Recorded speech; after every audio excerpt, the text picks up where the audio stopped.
Hi, welcome to One Word a Day. I'm Sophie, your co-pilot into the universe of Chinese. Today, we are going to have a busy flight, so to speak, because we are going to learn a lot, not just one expression, but several expressions. I want to show you how Chinese generate new meaning, new words with what they already have.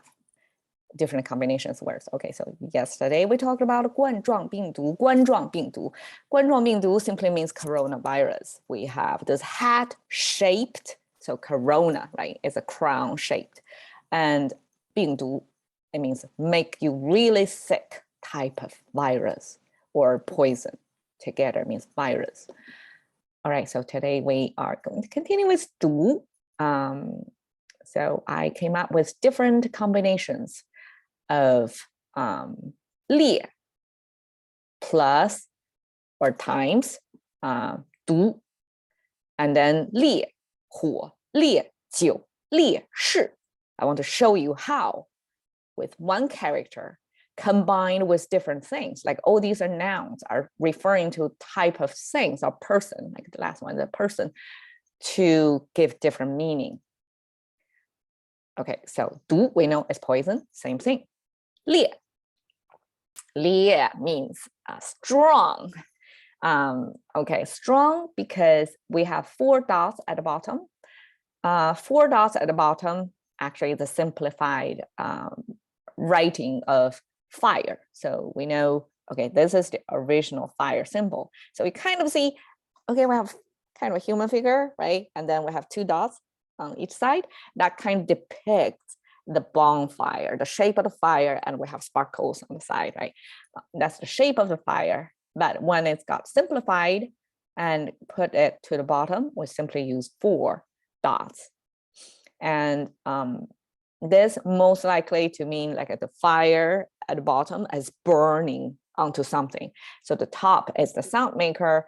And when you have the fire at the bottom of this sound maker thing, that means it's pretty burning kind of intensity. So simply means strong. So strong poison, 烈毒 means, okay, you're done if you touch that. That's really, really high degree, high intense, high concentrated poison. That's 烈毒. Okay, so 烈 combining with 火, it means really, really big fire that firefighters have no way to fight against. I don't know if there are classifications of how big or how uncontrollable the fire is. Well, living in Southern California, we have wildfire every year, and there are like a degrees or of containment, like what's the percentage of containment? But that's a different, it's a scale, spatial scale that doesn't really say how strong the fire is to be contained. So 烈火 here, in Chinese, we often say 干柴遇烈火. When you have a dry, like a tinder surrounded, that's how uncontrollable, how intense that fire is going to be. It's heavily fueled fire. Okay, 烈火. 烈酒 is high alcohol content, concentrated liquor. So I'm not a drinker, so I have no say about what's the degree would be defined or classified as 烈酒. But I don't know, like 65% of alcohol, some higher concentration of liquor. It's not light, it's heavy liquor. 烈酒, okay. 酒, we can see it got the water sign on the side, and the right side simply is the symbol of the bottle. You can see the plug over here, the bottle, and it was elongated bottle. Okay. Well, actually, in the past, in Chinese culture, bottle we use a jar, kind of this shape, and then with a big plug on the top, right, to prevent it evaporating. And then we have some leftovers liquor indicated by that line. So this is 酒是. I don't know, like for Western culture, like this looks pretty religious. We have a cross on top of almost like a tube symbol, right? But okay, here means a special type of social status person. We call it 士.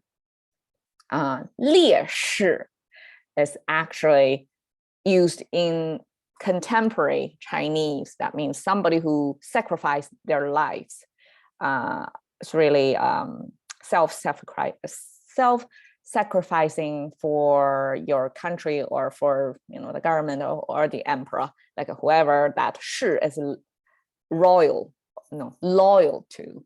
So that's the kind of recognition given to this whoever give their lives to a cause or a power of So 烈士 oftentimes is translated as martyr, and this is a figure of 士 that probably representing this character, this cross on top of the ground. Okay, so it came because you can see it's a simple structure. So it's actually a long-standing character in Chinese culture. At the very beginning, this 士 is somebody who is kind of a Renaissance man, actually, who can be both military, who can fight, and who can also be a thinker, a literary man who can write. So fight, write.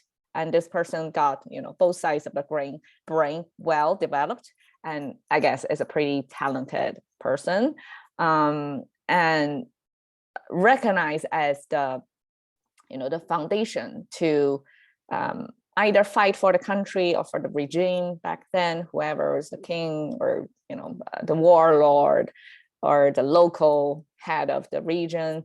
So this is the class, like a whole class of men recognized as 士. So at the beginning, it was more military, it's more muscle power, this word, but eventually when the domain or the territory of that kingdom expand and people become more specialized, like probably more the army training, the military guys are more like to their own class, own organization. The 士 become turned to more literary men. It's no longer fighters, but who actually defend the authority by their thoughts, by the words they say. That's probably even more powerful. So if the fighters are used mostly against the external forces, the 士 are mostly used of the internal, like whoever you're governing, use 士 to communicate, mass communication back then, okay? So it's the type of, well, in today's word, I guess it's propaganda, right? So whoever comes up with this, writing, thinking, orations, speeches, right? So they are the type of 士. And eventually this even get more expanded of the scope of who are considered 士. It becomes a class of well-to-do, educated, have good social standing. And you can see in the ancient painting, this guy with this special headgear to show it's a class of I guess a well-to-do class, and have this crane image means longevity. So this is probably government official of certain rank.